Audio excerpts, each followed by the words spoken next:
questions. Do you want to lead, Ms. Harmeet, or shall I introduce? You're on mute. Go ahead, Catherine. I think I'll just take a break today. Okay. Hi, everyone, and welcome to our Inclusion and Wellbeing LSA Forum for today. This is our last forum of the academic year, and we're very excited to welcome our speakers, Navneet and Sumeera. As always, we ask that all mics be muted so that our speakers can be heard properly. If you have a question, please write it in the chat.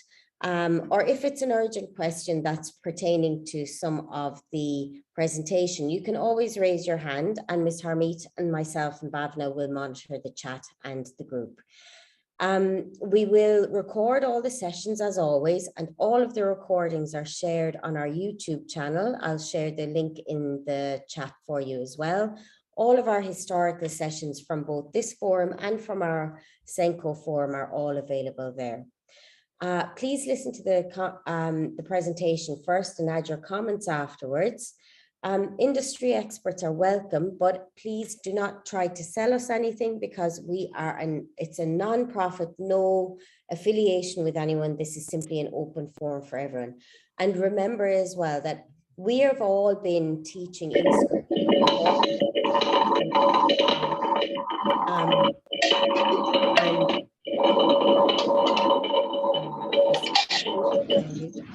Hi, Janet, can you put your phone on mute? Thank you.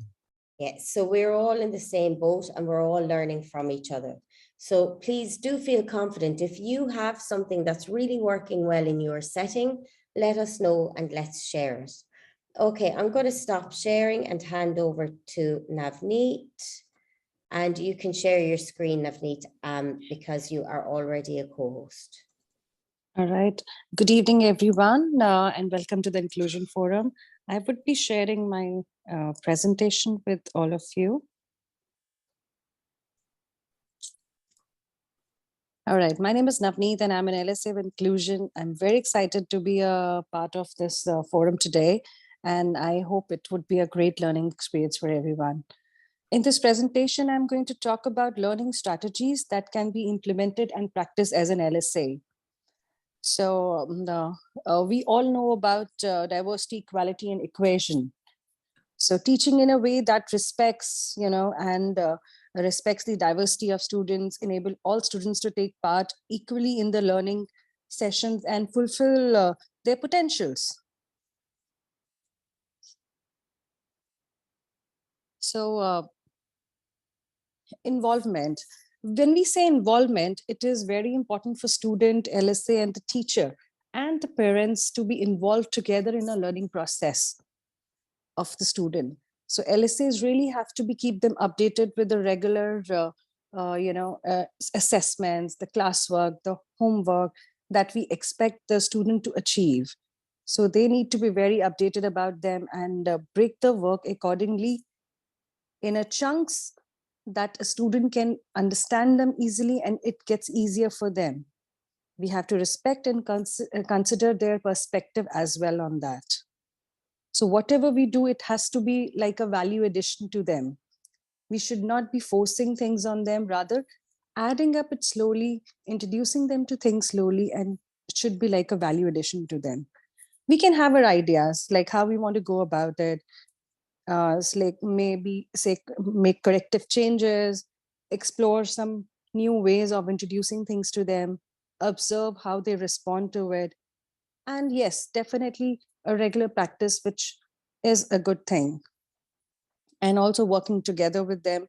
They should not be left alone to do their work. It should be like a team. They should feel that you are a part of a team with them. Now, when it comes to the IEP, it is very important that we implement all the, school strategies into it, school plan to it, because that's what at the end of the day we're looking at, achieving. And yes, to make student more comfortable in the learning environment, which is very important. So to do that, we need to look at how we need to support the child in the classroom. So we have to, look at the right directions, how we can, keep the student more attentive in the class. How do we support positively? We should not be enforcing things to him.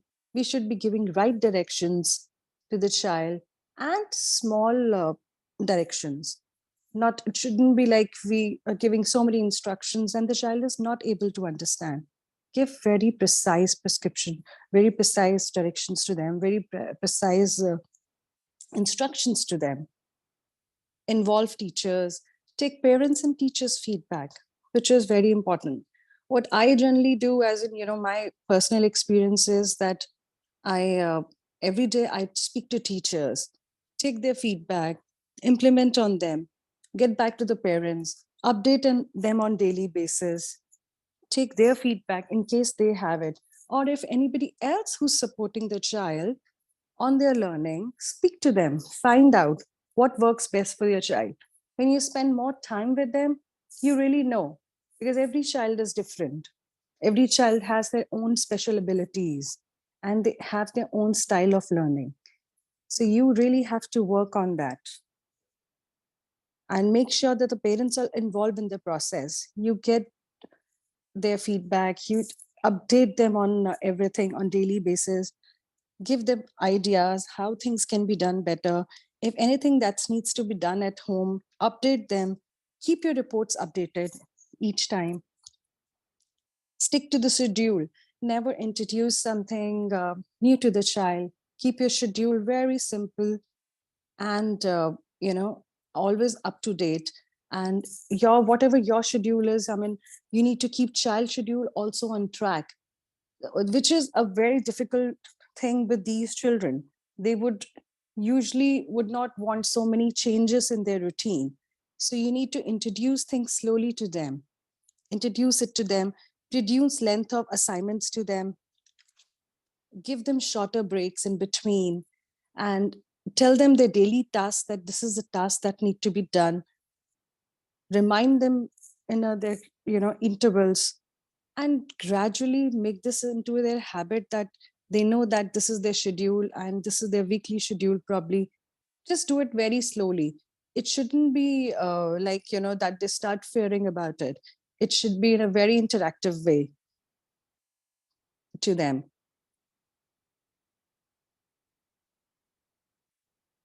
Teach self strategies. If the child is, someday there would be different days. Every day there would be a different mood they would have. So some days they are really stressed out, some days they're really calm, or there's so many things together which is going on. Maybe these days, like we all have assessments, so the child can really melt down, they can really get stressed out. So you need to really look at things, what really work with them. But what I actually do every day is, I really don't care whether people at school are really looking at me. I do everyday stretches exercises with my student. He really feels relaxed with it. Sometimes we even just meditate for some time, or we just put some light music and we would just meditate, or we would just relax. You can talk about different things. This really opens up their mind, their body, and it relaxes their nerves. So you can see what really works best for you. That's what I do. I even do, sometimes when their week is ending, and I know this week has been stressful, so it's like a game period for them. So I give them as a incentive that, okay, we really worked hard this entire week and it was really so much that we did, so let's have this time of probably half an hour or whatever time really allows, to give it as an incentive, where we probably would just play games like match the memory cards, make some art, use some clay, you could use some color, you can do some sketching. And it is a very, very interactive way to bring out their personality, to bring out their fears, to bring out their, probably you would say, anxieties. I even play drum charades, and sometimes I just use topics like, science. I know there's a science assessment coming. Okay, there are keywords that need to be learned. So I would pick, a game like Dumb Charades to do my keywords. It is a very, Navneet? very interactive way. Navneet, sorry to interrupt you. Can we make the screen a little bit bigger? It's very hard to read it. Okay. I'm actually doesn't have my laptop because I'm in a quarantine, so I'm doing it through my mobile. Oh, okay, no problem. So that's the biggest I guess I can make. Okay, no problem. That's okay. We can hear anyway. You can read through it. Yeah, so that's all the techniques that I usually use with my own child. And environment definitely plays a very important role when it comes to be attention in the class. So placing up the child in the class, say away from the windows and not near to the students who are more distractive in the class, probably try to put them in a group where the kids are more interactive. They ask more questions or they respond more. So, and regular communication, definitely, with your child, with your student and teacher, it is really important. Communicate, not just related to assignments or just related to the study material or related to the exams or the classwork. Do a normal conversation. Give them a chance to speak what they really do on the weekends, how they spend their time, what is the favorite book probably they read, and what is the activities that they're involved into. So these really work. And always give clear communication, always do clear communications, and be consistent how you deal with them, how you interact with them, and encourage them to be more just ask them if they're stuck on something, challenge themselves, encourage them to be more challenging, to achieve something. Inspire them to take responsibility for their learning. Don't support immediately. Motivate them. Ask them, yes, they can do it, Ask them to try it. And I'm sure that they really do it. And do not force them to complete any task like, the time-bound task. Obviously, they need to be done, but they can be done later. If they're not so comfortable, do not force to complete the task. This will create more a kind of a behavior in them which they're not comfortable with. Maybe give them fidget toys or stretch balls to deal with those anxiety or to deal with the mood swings that they have. That really helps. And give them time to respond. Do not just give too many instructions to them at one time. Give clear and concise instructions at once. Give them time to process. Allow them to respond. Asking them too many questions and too many close questions specifically would not be helping anyways. So give them time to process, give them time to respond. And over prompting or continuous prompting also would not really help, because once they have not listened to an instruction or once they are not paying attention to something, they would not, even if you prompt them so many times. It's rather give a small instruction, let them take their time to process it and respond. And also what I usually prefer to do is to let them listen to the teacher instruction, and I observe how the child is basically reacting. Is he following the instruction? In case he's not following the instructions or he's not able to understand, I definitely prompt. But I wait for his response. I wait to see what exactly is he doing. Sometimes he really does, what is being instructed. So you do not have to over prompt the child. Over prompting could be a problem later. And I guess we need to just make the student aware about the classwork, the homework, the assessments, the assignments. For this, you could probably need to keep track of everything, every strategy very systematically. Some people use, say, applications, some people use calendars, planners, etc. I generally prefer to do it in a very traditional format. To me, it has to be visual. So I use planning and my calendar to keep track of everything. And it keeps my things very streamlined and in place.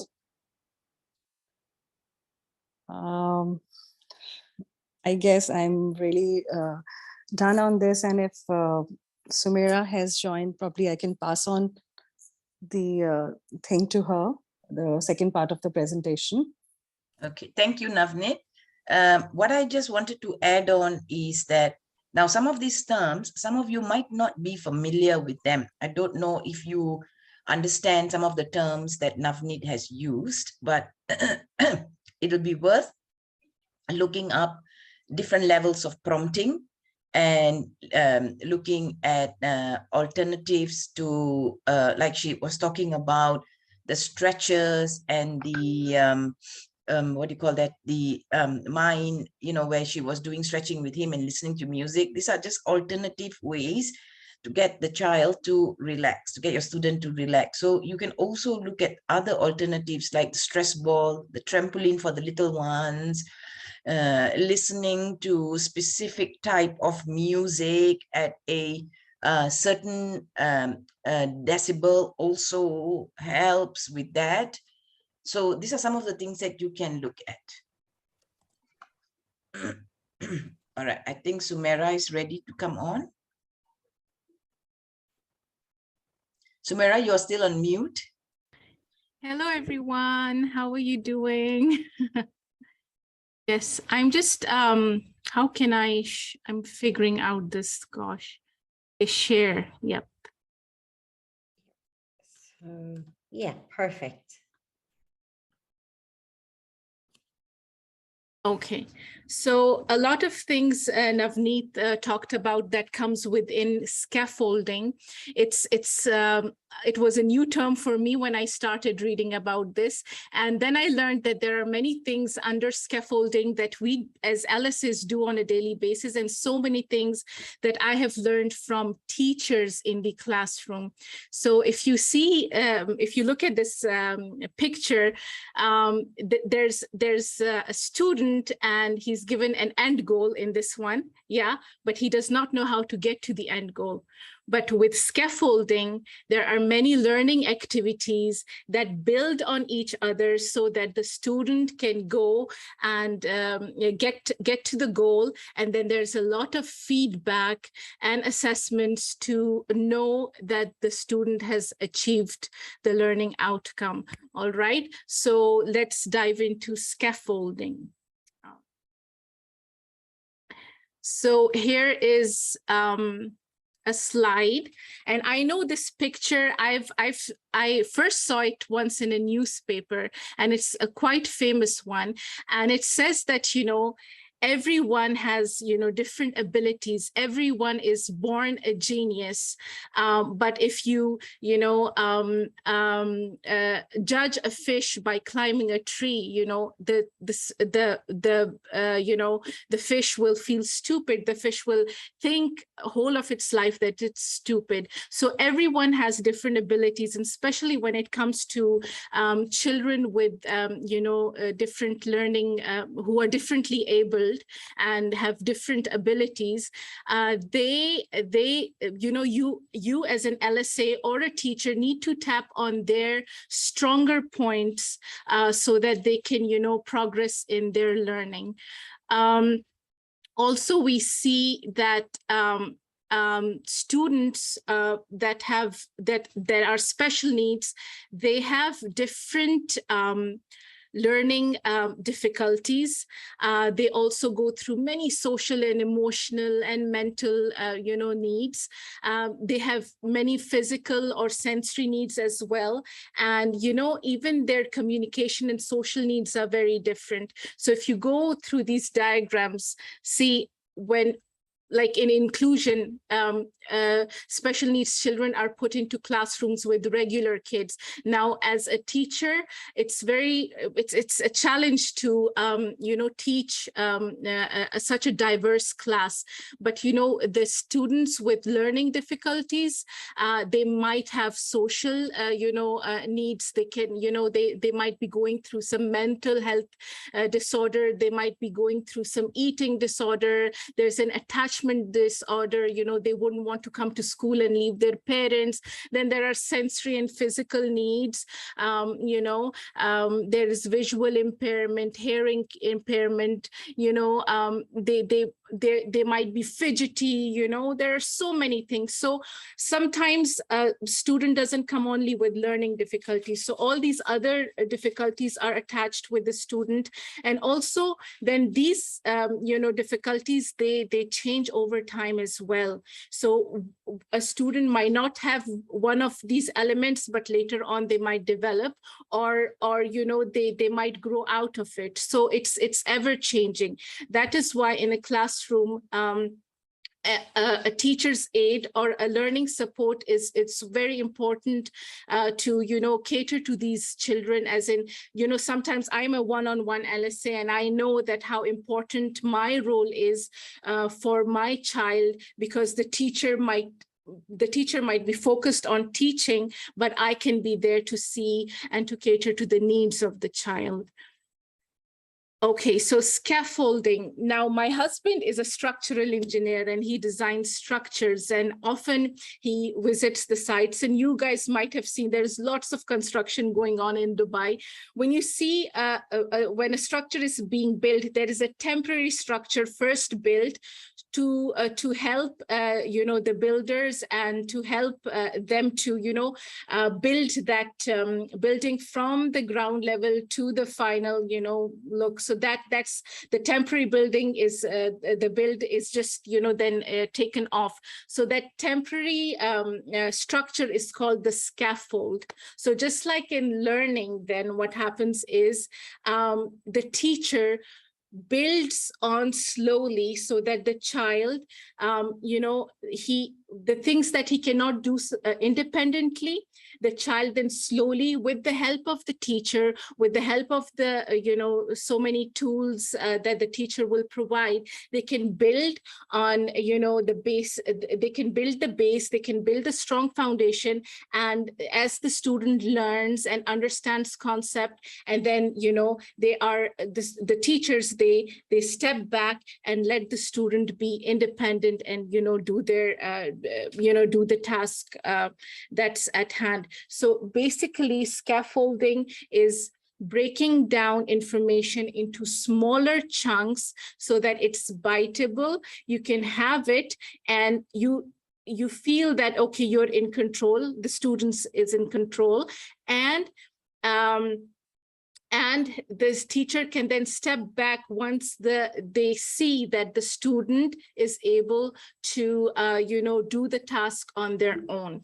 All right, so it basically, it will enhance independence. Okay, so the student will not feel stupid. Like, for example, in a classroom, there are students with different levels, okay, and so but you start from the basic and build on that. So that's, as an LSA, what we do is we assess our children, okay, the child that we are supporting, we assess their understanding of the subject and start with the very basic. For example, the child that I support is in grade 3, but his level is grade 1. He's still learning to make make letters. The letter formation is quite not developed. So what do? I go back to the very basics and I help him, draw out simple shapes. So when he has a stronger hold of concepts of shapes, then he can slowly and gradually learn the letter formation. So, you build a base and then you build on it. That is what scaffolding is, and breaking large information into smaller chunks so that it's more clear to the student. Okay, sorry for the spelling mistake. I just saw it when it became, magnified. But okay, so we say that scaffolding, and differentiation, it comes when you're designing the curriculum of a special needs child. So you say that we do a differentiated curriculum for the child. So scaffolding is sort of a part of it, but the main difference between scaffolding and differentiation is that scaffolding is breaking up learning into smaller parts so that the student is confident enough to tackle the complex material, like the more difficult one. And differentiation refers to tailoring curriculum to meet the needs of the individual child. So there's a slight difference, you can see in this diagram where scaffolding is sort of like a staircase where one step takes you to the other and the other and the other, where differentiation is those steps in itself, all right? But building on those steps and building, starting from the basics and building towards the more complex and difficult concepts is what scaffolding is. So there are many different ways of scaffolding. I will discuss that after this slide. But the main difference, like from differentiation to scaffolding, is that students with special needs, they're able to access the same curriculum as their peers. Okay, so for example, IEPs are made for special needs children, but then if those children, if in scaffolding, those children are, put in the class and they access the same, they have access to the same curriculum as the other kids, just that the lesson is, the lesson is it's broken down into smaller chunks so that, it's according to the level of the child. All right. And it also aids in independent learning. So one of the things as LSAs is that we don't want the child to be dependent on us always. It's very easy, to help the child and, always prompting them and always giving them hints and just be there for the child, The fear is that the child will always depend on you, and if one day you're not in, the child may be just very overwhelmed, and wouldn't know what to do. So, with scaffolding, the child is made independent, all the tools are given to the child, and the child slowly builds on them and becomes, becomes less dependent on the teacher or the LSA, and becomes more independent and confident, okay? And it also reduces negative emotions and self-perceptions in SEND students. SEND students, I think all students, if you give a student a difficult task and you're like, okay, here you go, and here is it, and read this and answer question 1 to 10, it gets very overwhelming, and I think this is the sort of education we got. I remember when I was a child, it was a teacher giving a lecture, and then, okay, from book page this to this, read and write a summary or answer these questions. That's how I know I studied in school. But nowadays, teachers and the education system is more tailored to the child's needs. And so, if nowadays, like the child, if given a task that it's not of the level of the child would think that something's wrong with them. They don't understand. There's, lack of knowledge because they don't understand it, not because they weren't given the right tool. So the child will never, with scaffolding, the child will not feel as in stupid that, there's something lacking in me. Yeah. So that's something yeah, so 15 ways of scaffolding lessons. So I've learned these a lot from the teachers that teach in the class. So when I go with my child, I observe the teacher, and it's just amazing. When I started my LSA job, I was just mind blown with how teachers are teaching nowadays, and how they like one lesson is designed in a way so and approached in so many different ways, so that, you know, the child not only learns but enjoys, you know, and then building on those lessons so that the child can, you know, the child can be more independent and perform if in an exam, they know exactly what to do. So giving mini lessons. So breaking concepts into bite-sized pieces that builds on one another, okay? So teaching a series of mini lessons provides students with safety net, okay, and then they can progress slowly and gradually, okay? So instead of giving one big lecture, a teacher or an LSA can break that lesson down into small mini lessons, okay?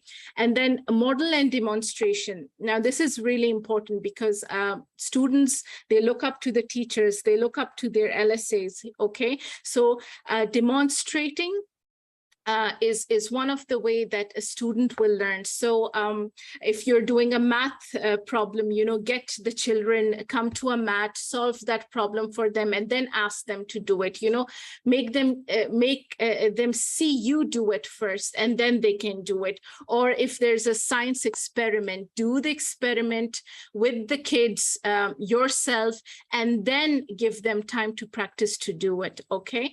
So describe concepts in multiple ways. Now, this is really interesting. Like there can be one simple concept, but a teacher can approach it in so many different ways. You can show them practically, you can tell them, you can let them try themselves, you know, different things, you know, so just whatever the concept is, just don't go by the old way that, you know, you just make them read from the book, or, you know, give a slide presentation, you know, make them involved, make it hands-on, so, you know, they can experience it in many different ways.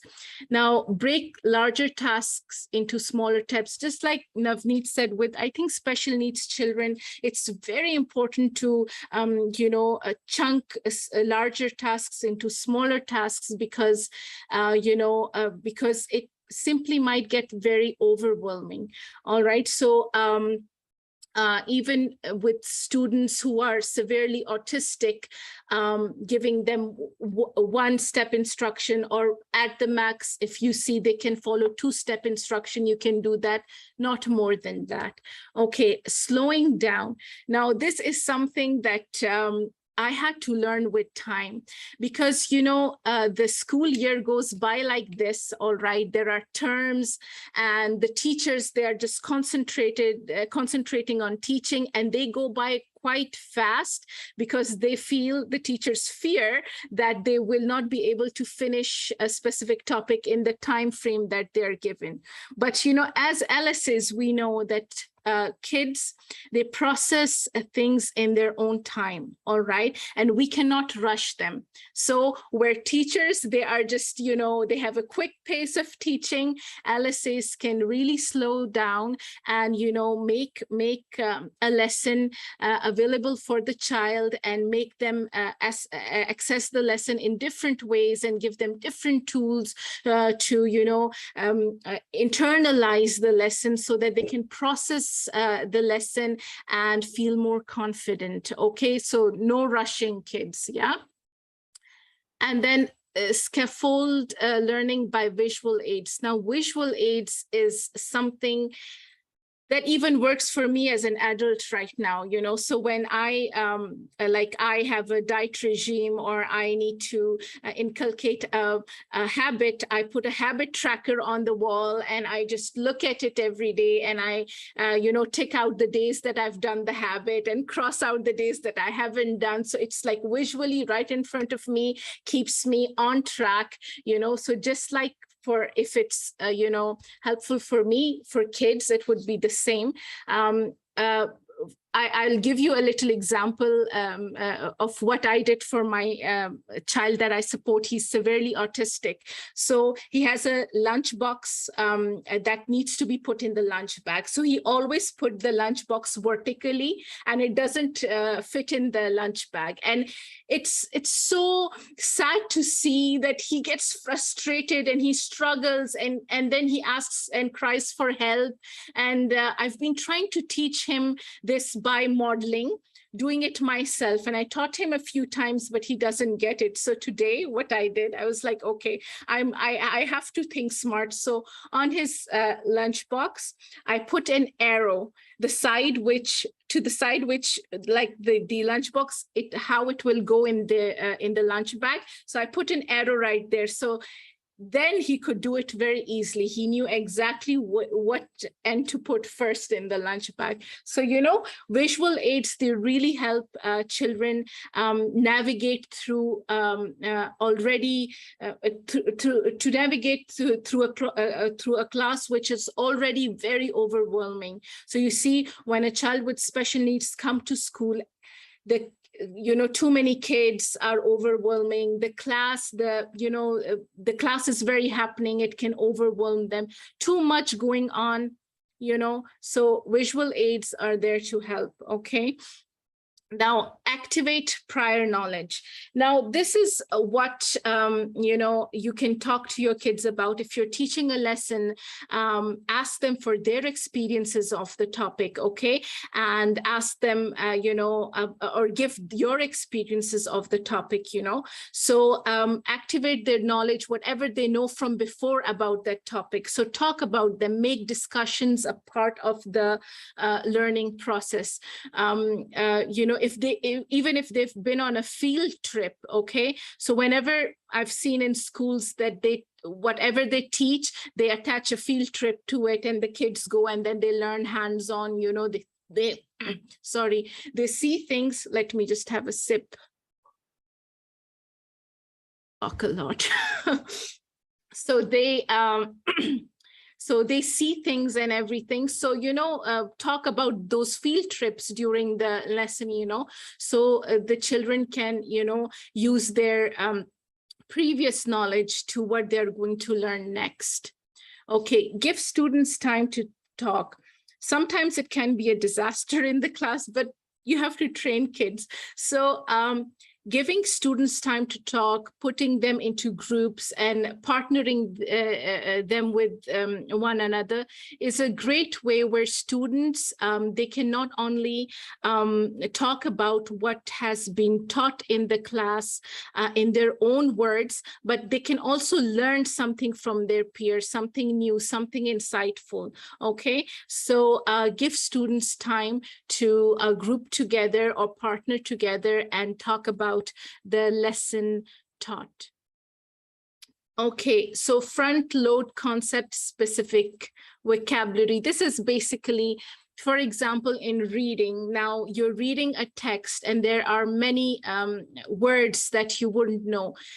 Sometimes a teacher would talk about those words prior to reading the text, so that when the student is reading the text, those words do not become stumbling block in learning. All right. So give beforehand, before doing the lesson, give students some vocabulary, some words, some tools, so they can understand the coming lesson better. All right. And give students time to practice. Yeah, so of course, whatever students learn, they need time to practice so they can internalize the concept. Okay, so no rushing them again.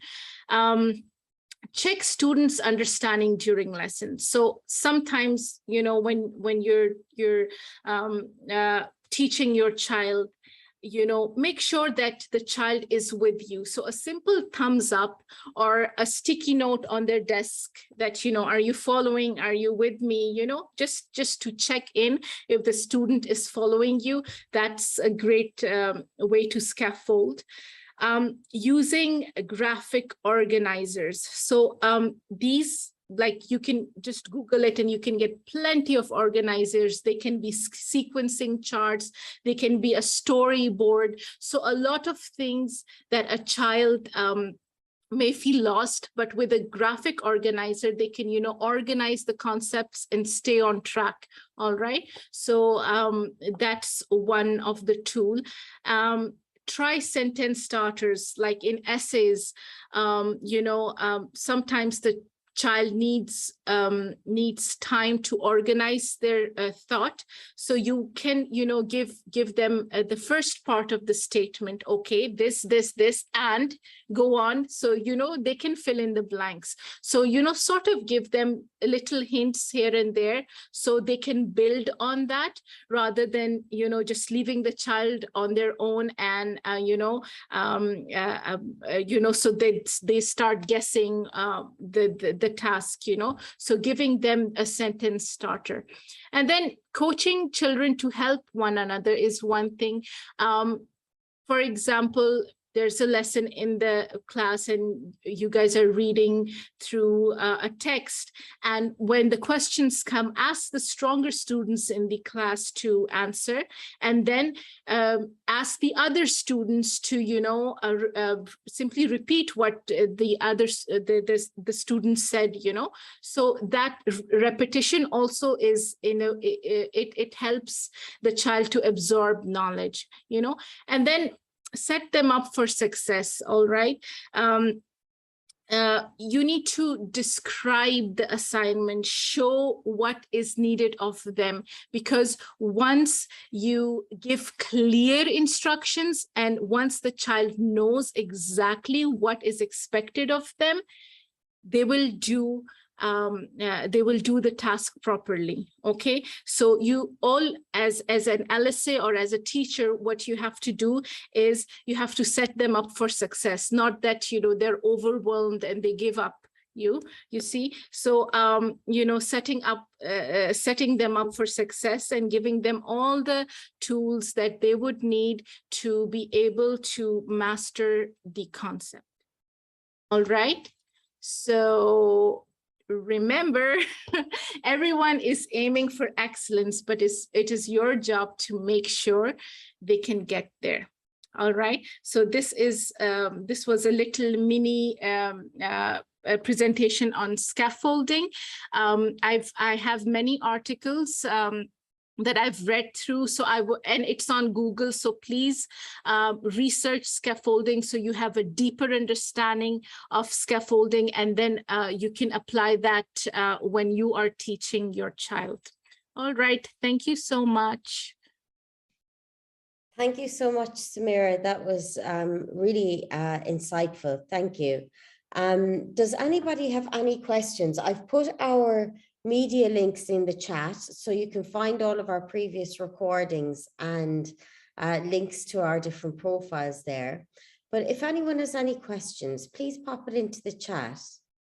Or if you have any ideas yourself about some forms of scaffolding that you've used in your setting that have been really useful. Anybody? Okay, well, we had close to 80 people attending today, which is really amazing. And it goes to show the quality of our speakers, the value that you guys are bringing to us, and the value of the knowledge that you're sharing, which is awesome. Our next forum will be when we return in September, either the first week or the second week, depending on how people are settling in. Probably in the first week. Thank you everyone for your kind support and for sharing the links, because that's really important. Please do share it with your friends.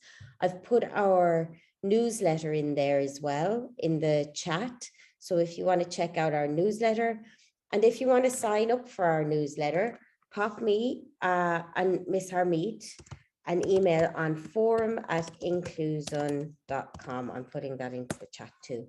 Ms. Harmeet, do you want to finish up? Yeah, I just want to tell everybody again that I would like to encourage all of you to come on here and talk about what you know. You have so much to share. I'm not getting all of you. I'm not reaching out to you. So I really want you to come on and share what you know. We can discuss the topics. You get yourself noticed as well. The schools will notice, the parents will notice. It will give you such a big platform to talk about things that you know. So I don't know, what is it? Are you afraid to do it? If you are afraid, come and see me, message me and tell me I would like to do it, but I'm so afraid and confused. Like how we have supported Navneet and Sumeera. Of course, Sumeera doesn't need the support anymore, but yeah. So come and tell me that you want to do this. Come onto the forum. Look at, you have just exposed to 75 or almost 80 people. Yeah. Yeah. And when we started, we were all in the same boat. I remember my first forum, I was really scared. And I remember when Harmeet started doing forums, she didn't want to, and it took ages to convince her to do it, didn't it? Yeah. Catherine So kept we were pushing all me. the same. Yeah. So I'm going to keep pushing you. Come on. Belinda, Vidya, I can see all these names. Mubahila. And Aisha is Bharti. here. I know Aisha is going Yeah. to present for us. Yeah. So come and present on this. It would be so nice. So in September, I want to do readiness for school. So if you have, I will help you with the PowerPoint. That's not a problem. I have all the materials, but I want you to speak. And Bharti is asking, how do we know when the next session is on? So I've shared all of our social media profiles. If you follow us on LinkedIn, we post every single day on LinkedIn. We post about our forums, we post information about inclusion. We also post on Instagram every day. And it's all accessible information that we can all use in schools. So follow us on those platforms and you'll find out about the next forums. Yeah, or just subscribe to our LSA groups. We have 2 LSA groups. I think they're both full. So if you are not on that group, I may need to create a 3rd group. I'm not really wanting to create it, but I will, if I need to, and you need the help, I will create one. Okay. All right, everyone. Thank you so much.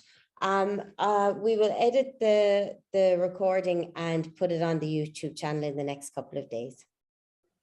All right. Thank you. Bye, everybody. Assalamu, everyone. Thank you. Bye. Thanks, Sumeera. Thanks, Navneet. Thanks.